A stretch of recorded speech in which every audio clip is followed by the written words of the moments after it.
যেকোনো পরীক্ষায় বেশি নম্বর পাওয়ার জন্য হাতের লেখা সুন্দর হওয়া অত্যন্ত গুরুত্বপূর্ণ। কারণ পরীক্ষার খাতায় উত্তর সঠিক লেখা হলেও যদি হাতের লেখা খারাপ হয় তবে যিনি খাতা চেক করবেন এই পচা হাতের লেখা দেখে তখন স্বাভাবিকভাবেই তার মুড খারাপ হয়ে যাবে। আপনার সাথেও কি এরকমটা কখনো হয়েছে যে আপনি পরীক্ষার খাতায় সবগুলো প্রশ্নের উত্তর লেখার পরেও আপনার নম্বর কম এসেছে? সেক্ষেত্রে কিন্তু হতে পারে যে এটা আপনার খারাপ হাতের লেখার জন্য হয়েছে। একটা রিসার্চ থেকে জানা গেছে যাদের হাতের লেখা সুন্দর হয় তারা খুবই শান্ত এবং ঠান্ডা মেজাজের হয়ে থাকেন। তাছাড়া এই ধরনের স্টুডেন্টরা অন্যদের তুলনায় খুবই ইন্টেলিজেন্ট হন। তো বন্ধুরা, যদি আপনার হাতের লেখা সুন্দর নাও হয় তবে একদমই চিন্তার কিছু নেই, কারণ আজকের এই ভিডিওটি শুধুমাত্র আপনার জন্যই। আজ এই ভিডিওটিতে আমরা জানবো যে কিভাবে হাতের লেখা সুন্দর করা যায় এবং খুবই অল্প সময়ে এটিকে কিভাবে আরো বেশি ইমপ্রুভ করা যায়। তো চলুন শুরু করা যাক। বন্ধুরা, হাতের লেখা সুন্দর করার জন্য অনেক উপায় রয়েছে, কিন্তু আজ এই ভিডিওটিতে আমি আপনাদের সাথে শুধুমাত্র সেই সকল ভ্যালুয়েবল এবং জেনুইন উপায়গুলোর বিষয়ে আলোচনা করব যেগুলো খুবই প্র্যাকটিক্যাল এবং এগুলো ফলো করে আপনি খুব সহজেই আপনার হাতের লেখা সুন্দর এবং আকর্ষণীয় করতে পারবেন। হাতের লেখার বিষয়টি নিয়ে আমরা অনেক অভিজ্ঞ পরীক্ষকের সাথে কথা বলেছি এবং পরীক্ষার খাতা চেক করেন এমন অনেক শিক্ষকের সাথে আলোচনা করে আমি জানতে পেরেছি যখনই তারা খাতা চেক করেন তখন প্রথম পেজে হাতের লেখার কোয়ালিটি অনেক বেশি ইম্পর্টেন্ট হয়। কিছু শিক্ষক এমনও বলেছেন যে খাতা চেক করার সময় কোনো স্টুডেন্টের হাতের লেখা অনেক বেশি খারাপ দেখলে তাদের ব্রেইনে অটোমেটিক্যালি এটা চলে আসে যে সেই স্টুডেন্ট নিশ্চয়ই পড়াশোনায় খুব একটা ভালো না। অপরদিকে হাতের লেখা খুবই সুন্দর হলে পরীক্ষকের ব্রেইনে তখন একটা পজিটিভ ইমপ্রেশন যায়, ফলে এক্ষেত্রে শিক্ষক পজিটিভ মাইন্ডে সেই খাতাটি চেক করেন আর এটা সরাসরি বেনিফিট পায় সেই পরীক্ষার্থী, কারণ এতে করে তার খাতায় নম্বর বেশি আসার সম্ভাবনা কিন্তু অনেকটাই বৃদ্ধি পায়। তাই বন্ধুরা, যদি আপনার হাতের লেখা আগে থেকে সুন্দর থাকে তবে আপনি খুবই লাকি, কিন্তু যদি আপনার হাতের লেখা খারাপ হয়ে থাকে তবে একদমই টেনশন করবেন না, আপনার লেখাও অবশ্যই সুন্দর হবে। তো চলুন হাতের লেখা সুন্দর করার সবচেয়ে কার্যকরী উপায়গুলোকে দেখে নেওয়া যাক। Number 1, improve your sitting habit. প্রথমেই আমাদেরকে লেখার সময় চেয়ারে বসার পদ্ধতিকে ঠিক করতে হবে, কারণ যদি আমরা সঠিকভাবে না বসে লিখি তবে এটি আমাদের লেখার কোয়ালিটির উপর সরাসরি প্রভাব ফেলে এবং আমাদের হাতের লেখা খারাপ হতে পারে। অপরদিকে যদি আমরা সঠিক পদ্ধতিতে বসে লিখি তবে আমরা খুব সহজেই সুন্দর করে লিখতে পারবো। তাই লেখার সময় আপনি অবশ্যই আরামদায়কভাবে বসে তবেই লিখবেন। এমন অনেকেই আছে যারা লেখার সময় খাতাটিকে ব্যাকা করে ধরে তারপর লেখে, এতে করে তাদের হাতের লেখাও ব্যাকা হয়ে যায়। আবার এমনও কিছু স্টুডেন্ট থাকে যারা লেখার সময় টেবিলের উপর মাথা লাগিয়ে রেখে তারপর লেখে, কিংবা খাতার দিকে মাথা অনেক বেশি ঝুঁকিয়ে রাখে। এগুলো করাও একদমই ঠিক নয়, বরং লেখার সময় আমাদেরকে অবশ্যই সঠিক পজিশনে বসতে হবে। এক্ষেত্রে আমাদের পজিশন কিছুটা এরকম হওয়া উচিত যাতে করে আমরা খুবই কমফোর্টেবল ভাবে লিখতে পারি। Number 2, hold your pen correctly. আসলে আমাদের হাতের লেখা দেখতে ঠিক কেমন হবে এটা অনেকটাই নির্ভর করে আমাদের কলম ধরার কৌশলের উপর। যখন আমরা কলমটিকে শক্ত করে ধরে লিখি তখন আমাদেরকে দুটো প্রবলেম ফেস করতে হয়। প্রথমত, আমাদের হাত খুব তাড়াতাড়ি ব্যথা হয়ে যায়, ফলে আমরা চাইলেও তখন আর দ্রুত এবং সুন্দর করে লিখতে পারি না। আর দ্বিতীয়ত, কলম শক্ত করে খাতার সাথে চেপে ধরে লিখলে আমাদের এক পেজের লেখার ছাপ তার পরবর্তী পেজেও দেখা যায়, যেটি দেখতে একেবারেই ভালো দেখায় না। তাই আপনি যখনই লিখবেন তখন কলমটি খুব বেশি শক্ত করে ধরবেন না, বরং এটিকে তখন হালকা করে কমফোর্টেবল ভাবে ধরে তবেই লিখবেন, যাতে করে এক পেজের লেখা অন্য পেজে না দেখা যায় এবং সেটি দেখতেও যেন সুন্দর লাগে।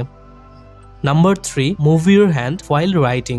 এই টিপসটির ব্যাপারে আপনি হয়তোবা আগে কখনোই শোনেননি। মূলত লেখার সময় আমাদের মধ্যে বেশিরভাগ স্টুডেন্ট শুধুমাত্র হাতের পাঞ্জা ব্যবহার করে লিখি। এতে করে অল্প কিছুক্ষণ লেখার পরই আমাদের হাতে ব্যথা করতে শুরু করে এবং হাতের লেখাও তখন খারাপ হয়ে যায়। তাই আমাদেরকে কখনোই এইভাবে লেখা উচিত নয়, বরং লেখার সময় আমাদের অবশ্যই সম্পূর্ণ হাত মুভ করে তবেই লেখা উচিত, কারণ এইভাবে লিখলে তখন আর হাতে ব্যথা হবার সম্ভাবনা থাকবে না, ফলে আমরা একটানা অনেকক্ষণ সুন্দর করে লিখতেও পারবো। তাই আজ থেকেই এই পদ্ধতিটি ব্যবহার করুন, আশা করি একটা ভালো রেজাল্ট পাবেন।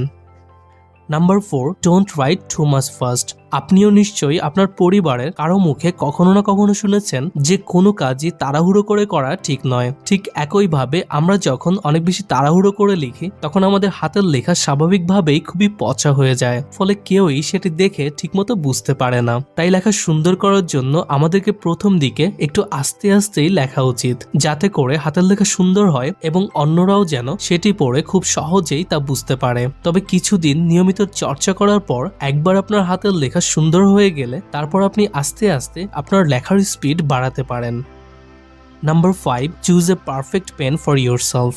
আমরা অনেকেই কলম কেনার ক্ষেত্রে বুদ্ধি না খাটিয়ে যে কলমটা দেখতে সুন্দর লাগে সেটাই কিনে ফেলি, যেটি করা একদমই ঠিক নয়। বরং আমাদের উচিত কলম কেনার ক্ষেত্রে অবশ্যই ভালো ব্র্যান্ড এবং ভালো কোয়ালিটির কলম ক্রয় করা, কারণ এই টাইপের কলম দিয়ে খুব সহজেই আরামদায়কভাবে লেখা যায়। অপরদিকে আমরা যদি সস্তা এবং নিম্নমানের কলম কিনি তবে হাতের লেখা যে খারাপ হবে এটা নিশ্চিত। তাই লেখার সময় আমাদেরকে অবশ্যই সর্বদা ভালো কলম ব্যবহার করা উচিত। আসলে এক এক স্টুডেন্টের এক এক ধরনের কলম পছন্দ হয়ে থাকে। কেউ মোটা কলম দিয়ে লিখতে পছন্দ করে তো কেউ চিকন কলম দিয়ে লিখতে পছন্দ করে। এক্ষেত্রে আপনি যে ধরনের কলম দিয়ে লিখতে সবচেয়ে বেশি কমফোর্টেবল ফিল করেন সর্বদা সেই টাইপের কলম দিয়েই লিখবেন। এতে করে দেখবেন আপনার হাতের লেখা আগের চাইতেও অনেকটাই সুন্দর এবং আকর্ষণীয় হবে।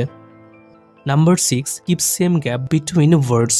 মনে করুন একটা রুমে অনেকগুলো বল রাখা হয়েছে এবং সেগুলো এলোমেলো ভাবে রুমের এখানে সেখানে ছড়িয়ে ছিটিয়ে আছে। অপরদিকে পাশের রুমেও অনেকগুলো বল আছে, তবে সেগুলোকে সারিবদ্ধভাবে একটার পর একটা সাজিয়ে রাখা হয়েছে। এখন আপনি একটু চিন্তা করে দেখুন এই দুটোর মধ্যে কোন রুমটি দেখতে আপনার কাছে ভালো লাগবে। নিশ্চয়ই সেই রুমটি যেখানে বলগুলোকে সারিবদ্ধভাবে সাজিয়ে রাখা আছে। ঠিক একই বিষয় আমাদের হাতের লেখার ক্ষেত্রেও প্রযোজ্য।